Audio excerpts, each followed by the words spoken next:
First day நான் பார்க்கும்போது அந்த மீட்டிங்லயும் அந்த இதுலயும் சொன்னேன்.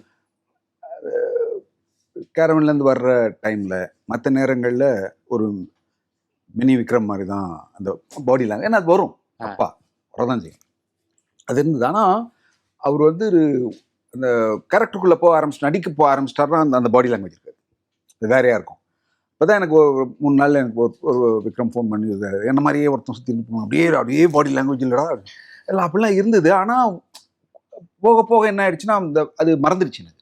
ஏன்னா அந்த கேரக்டருக்குள்ளேயே வாழ ஆரம்பிச்சிட்டான். நிறைய என்கிட்ட கேள்வி கேட்டுகிட்டே இருப்பான். வச்சுட்டு இந்த கமல் சொல்ற மாதிரி தான் சில நேரத்தில் சொல்லுவேன், சில நேரத்தில் இதெல்லாம் அனுபவிக்கணும்,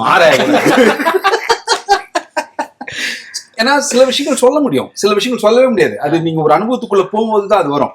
இதெல்லாம் இப்படி இருக்கும்பா, ட்ரை பண்ணி பார்க்கலாம் அப்படிதான் சொல்ல முடியும். ஆனா எனக்கு அது சின்ன வசதி ஆகி போச்சு. என்னன்னா இவர் மேல அவருக்கு துருவுக்கு வந்து ஒரு மரியாதை. ஆமா, விக்ரம் சாருக்கும் இவருக்கும் பெரிய ரிலேஷன்ஷிப் இருக்குல்ல, அதனால ஈஸியா அடாப்ட் ஆகிடும் சார். பயங்கர அப்படியே உடனே அடாப்ட் ஆயிட்டாங்க 2 பேரும்.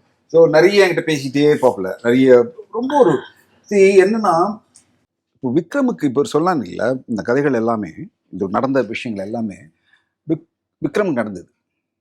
ஆனா இது எதுவுமே இவருக்கு நடக்கல. ஆனா மிகப்பெரிய சவால் இவருக்கு இருக்கு, இவருக்கு ஒரு பெருமை இருக்கு. அது ரொம்ப டேஞ்சரான விஷயம். நிறைய இந்த லெஜண்ட்ஸோட பசங்க வெளியில வந்ததே இல்லை. நீங்க நினைச்சீங்கன்னா அந்த பெருமையிலே அடங்கி போயிடுவாங்க, இல்ல அமுங்கி போயிடுவாங்க, வெளியிலே வர முடியாம போன ஆட்கள் நான் நிறைய பேர் பார்த்துருக்கேன். ஆனா இவன் வந்து அதுல இருந்து வெளில வந்துட்டான். அதை வந்து அவன் இதுவாவே எடுத்துக்கல. அப்பா அது எந்த இல்லை, எந்த வேற. இப்போ எனக்கான வழியை தேட ஆரம்பிக்கிறான். அதுதான் ரொம்ப நிறைய நான் பார்த்துருக்கேன் என்னோட லைஃப்ல. நிறைய லெஜண்ட்ஸோட பசங்க வெளியில வரவே முடியல. ஏன்னா அந்த பெருமைக்குள்ளேயே அவங்க வாழ்ந்தாங்களா இல்ல அவங்களை அமிக்கிடுச்சா தெரியாது, அது ஏதோ ஒருக்குள்ள போயிடுச்சு. ஆனா இவன் அந்த ரொம்ப கான்சியஸா அதை பிரேக் பண்ணி வெளில வந்துட்டான். ஆச்சி ராயல் குலோப் ஜாமுன் பேக்ஸ் 1 வாங்கினால் 1 இலவசம்.